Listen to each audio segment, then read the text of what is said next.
As much as it's a truth universally acknowledged that a wrestling fan is never happier than when he's furious about wrestling, even the curmudgeonliest of curmudgeons would have to admit that Vince's Thump and Bump company have turned out some pretty snazzy grappling over the last 12 months. And frankly, it would be insane if they didn't, considering they have on their roster some of the best wrestlers currently breathing. But who turned in the best performances of the year? Cast your mind back, children. Honorable mention, Seth Rollins. Okay, he was number 11. Alright, do not burn me. It's just his whole babyface persona is currently very bad. Sparkle Crotch is hurting him, despite being one of the best in-ring performers in the world right now. Look, it's a tight list. Get off my back! I'm Adam from WhatCulture.com, and here are the 10 best WWE wrestlers of 2016. Number 10, John Cena, the face that runs the place, the legend that must be mentioned, the bozo that owns the dojo, the winner that cooks the dinner, the doctor that's gonna rock you, the dude that rules with chew, the Massachusetts that comes up with the solution. That's probably too many. The champion that don't do no tampering, the beast that pays the least, the big guy that cleans the pigsty. Okay, sorry, I'm going to. The bloke that tells the jokes. No, I'm done. John Cena has been one of the best wrestlers on the planet for the past 2 years, and he hasn't had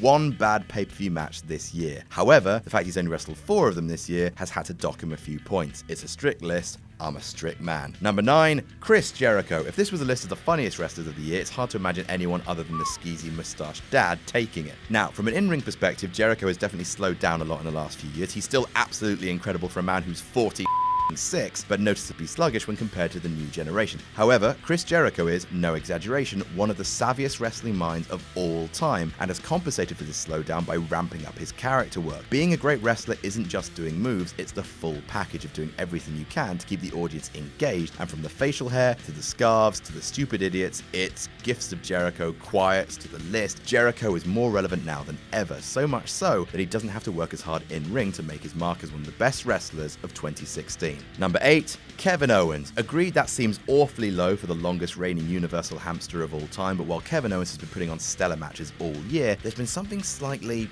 off about him. Now, that's a very subjective thing. Again, it's my list, suck my dick, but for someone who's been Intercontinental Champ and World Champ in the same year, he's always seemed like he was missing something. For example, for the majority of his reign, the list of Jericho has been more over than his championship, which is baffling. Still, despite never quite feeling like he's got the full support of the company behind him, he remains an utterly fantastic wrestler, probably the best talker in the entire WWE, and in terms of in-ring psychology, the man is near peerless. Also, that match with Zayn at Battleground was the absolute tits. Number 7, The Revival. The duo of Dash Wilder and Scott Dawson like to call themselves the absolute best tag team on this planet, and it's hard to disagree. I mean, I do later in this very list, but such is my right as a contrary internet dickhead. Dawson and Wilder, despite initially seeming blander than a Vladimir Kozlov sandwich on plain bread, have proved themselves as the masters of tag team fundamentals, and despite living down in developmental, have been setting a shining example to every partnership in the company, if not the world. The Revival versus Enzo and Cass was very special at Roadblock. The 2 Revival versus American Alpha matches at TakeOver Dallas in the end were even better, and the most recent matches with #DIY have been even better than that. While it's still hard to imagine either man working as well outside of their partnership, or whether their subtly brilliant gimmick will get over with the main roster, the point is,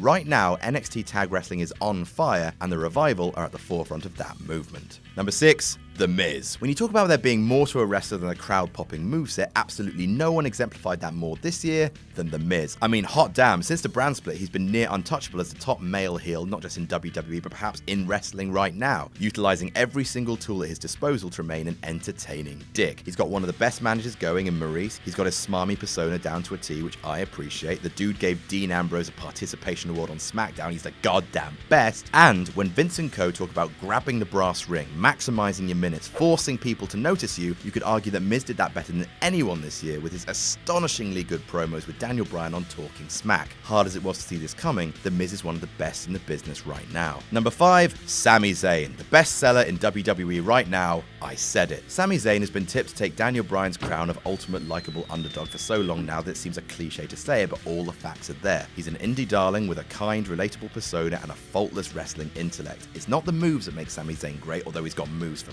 days. It's the in-ring storytelling and the psychology that makes the underdog from the underground so great. He's got the best determined face in wrestling, and there's something about his jelly leg selling that just rips sympathy out of you. His feud with Kevin Owens has become one of the best of the year, and even his program with Strowman is fascinating just because no one wrestles a David and Goliath match as well as Zayn. Good man, good hat, phenomenal wrestler. Number 4, Shinsuke Nakamura. Yep, 4. Shinsuke Nakamura had one of the best debut runs of any WWE wrestler ever, his first match against Sami Zayn being one of the best of the year, followed by stellar encounters against Austin Aries and Finn Balor, before winning the belt from Samoa Joe at TakeOver Brooklyn 2. Also, he's one of the most charismatic wrestlers of all time. He's what happens when a Michael Jackson costume gains sentience and becomes a porn star, and he's been putting on fantastic matches all year. Frankly, there's no way he wasn't going to be in the top 5, but the thing is, him being the headline act in NXT during a time where the relevance of NXT has fallen a fair bit has cost him. The hype has worn off ever so slightly from Dallas, but hell, that's only to be expected because the hype was unreal. Please move to the main roster and fight Brock Lesnar, Mr. Nakamura. Please do that. Please do it for me. Number 3, hashtag DIY. The Revival may slightly be the better cohesive team, but paint my balls if DIY aren't my absolute favorite tag act going right now. If you don't know who Johnny Gargano and Tommaso Ciampa are, then hang your head in shame, my son. They're absolutely fantastic. They've been part of the 2 best tag matches in all of WWE this year against the Revival at TakeOvers Brooklyn 2 and Toronto, and if you haven't seen them yet, watch them. They're truly something else. Pause the video and do it. I will wait. Weren't they incredible? However, what puts the team of Gargano and Ciampa at the top of my list over, say, the Revival, who have wrestled more great tag matches this year, is the fact that not only are they superb together, they're brilliant solo wrestlers as well. You could make the case that their first round match against each other in the CWC was one of the best matches of the whole tournament, if not the year. If they continue this trajectory, 2017 will belong to Johnny Wrestling and the Psycho Killer. Number 2, Charlotte. Women's wrestling has been one of the big wrestling stories of 2016, from the triple threat at Mania to the first ever WWE pay-per-view headlined by a women's match with numerous Raw main events in there, and the best women's feud WWE's ever showcased, yes, even better than Trish and Lita. Some of these decisions have felt a little rushed, with some fans annoyed by the frequent Raw title changes, and the Hell in a Cell stipulation did come a little bit out of nowhere, but regardless, women's wrestling is a huge deal right now, and the leader, the queen of that division, is Charlotte. A lot of people prefer Sasha Banks because she bumps like a lunatic, but I think Miss Flair is better, so fight me. She's a fantastic wrestler, a brilliant in-ring showman, and while she's occasionally a bit silly on the mic, I don't need you anymore. In my correct opinion, she's the pure best heel on the roster right now. I mean, you just hate her. And number 1, AJ Styles. No one's had a better year than AJ Styles. Absolutely no. From his debut at the Royal Rumble, which was both completely predictable and still made everyone lose their fruit, to his current reign as WWE World Champion, the man has been untouchable in terms of turning out consistent excellence. The dude has been in 9 matches rated 4 stars or higher by Dave Meltzer. 9 this year. Every show he's been on, he's turned in one of the best performances of the night, and he's still in his prime. The fact that he's a world champion after making himself huge outside the WWE is a gigantic statement, and the phenomenal one is the main reason why people should be looking forward to the blue brand in 2017. And that's our list. Did we miss any out? Tell us about it in the comments. Don't forget to like, share, and subscribe. You can follow me on Twitter here. I'm Adam from WhatCulture.com, and I'll see you soon.